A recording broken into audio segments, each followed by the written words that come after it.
So this is where we're at, Title 4D of the Social Security Act. In 1974, when they developed the program, then they developed it for two reasons, the federal government, for two reasons and two reasons only.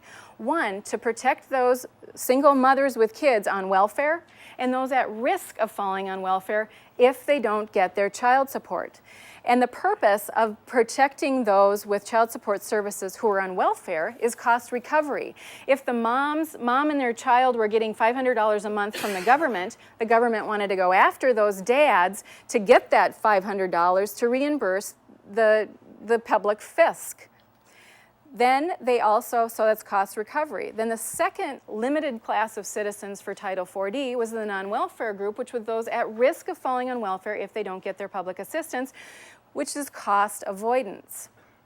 Very clear. The source I have at the bottom of this page is the General Accounting Office, but the sources go on so far, it's abundantly clear. I'm going to show you some ad nauseum, and you're going to wish I didn't give you so many here. But I wanted to let you know that that has always been the goal. It's never changed, and there's huge support for it. This is from a Washington state case law where they clearly articulated that the 4D program was for those receiving public assistance and those where there would be a real possibility that the custodial parent would fall on the welfare rolls.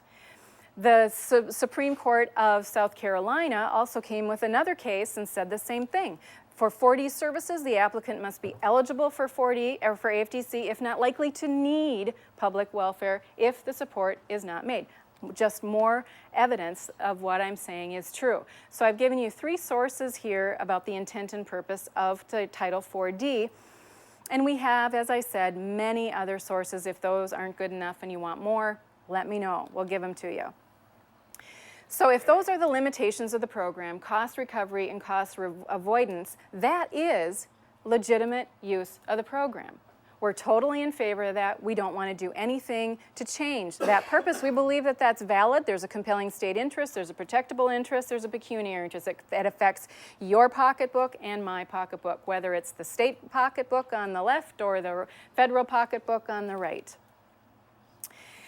In our Minnesota statute, it's very clear that all of our 4D laws must follow the federal law. So federal 4D law actually supersedes state 4D law because we're only doing our law to implement the federal law. Right in our code, it's very clear that everything in 4D is done under Title 4D of the Social Security Act. So the controlling authorities for Title 4D are very clear and easy to find. Thank goodness for the internet. We can do gobs of research that way. With the state constitution and the U.S. Constitution always being the borders for everything that we do, Title 4D law is clear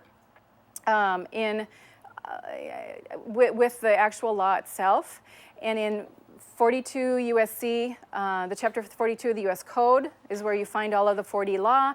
Chapter 45, the federal regulations, you've got state law, administrative rules, and then agency policies too. So we've been able to track all those things to try to understand where's this all been, where is it at now, and what's going on. So we've got no problem, again, for using the Title 4D program for cost recovery and cost avoidance.